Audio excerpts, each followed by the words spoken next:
Hello my dear students. Trainee verification जिन बच्चों ने 2025 में एडमिशन लिया था, सेशन 2025 में जिन्होंने गवर्नमेंट या प्राइवेट आईटीआई में एडमिशन लिया, उनके लिए ट्रेनी वेरिफिकेशन जो कि हर बार होता है, उसकी डेट्स आ चुकी हैं, रिवाइज डेट्स आई हैं।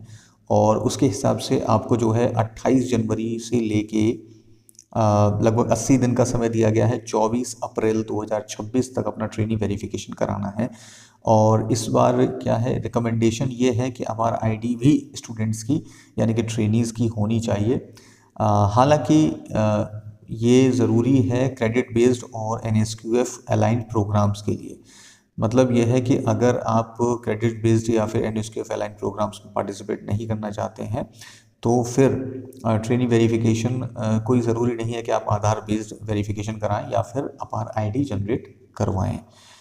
तो मैंडेटरी नहीं है, लेकिन अपार आईडी आपकी जनरेट कराने का रिकमेंडेशन ज़रूर दिया गया है। तो ट्रेनी वेरिफिकेशन का शेड्यूल जैसा कि मैंने आपको बता दिया है कि 28 जनवरी 2026 से लेके 22 अप्रैल 2026 तक यानी कि 80 दिन का समय आपको दिया गया है।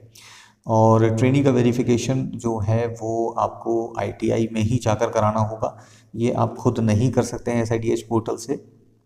और आईटीआई जो है वो आधार बेस्ड EKYC करेंगे वेरिफिकेशन करने के लिए। लेकिन अगर कोई कैंडिडेट या ट्रेनी अपना अपार आईडी जनरेट नहीं कराना चाहता है या आधार बेस्ड वेरिफिकेशन नहीं कराना चाहता है तो ये वो नॉन आधार वेरिफिकेशन का भी ऑप्शन दिया गया है। यानी कि जो रिस्पेक्टिव ITIs हैं वो उसका नॉन आधार में जाके पोर्टल पे उसको मार्क कर देंगे और बच्चा जो है वो नोडल ITI में जाकर अपना वेरिफिकेशन करवाएगा। तो लेकिन ये कराना बहुत ज़रूरी है क्योंकि PRN जनरेट आपका तभी होगा जैसे ही आप वेरिफिकेशन करा लेते हैं, आपका PRN जनरेट हो जाता है। PRN जनरेट करना इसलिए मैंडेटरी है बिकॉज अगर ऐसा नहीं होता है तो आप एलिजिबल नहीं होंगे एग्ज़ामिनेशन के लिए। तो लास्ट डेट से पहले पहले अपना PRN जनरेट अवश्य करवा लें और उसके लिए ट्रेनी वेरिफिकेशन मैंडेटरी है। धन्यवाद।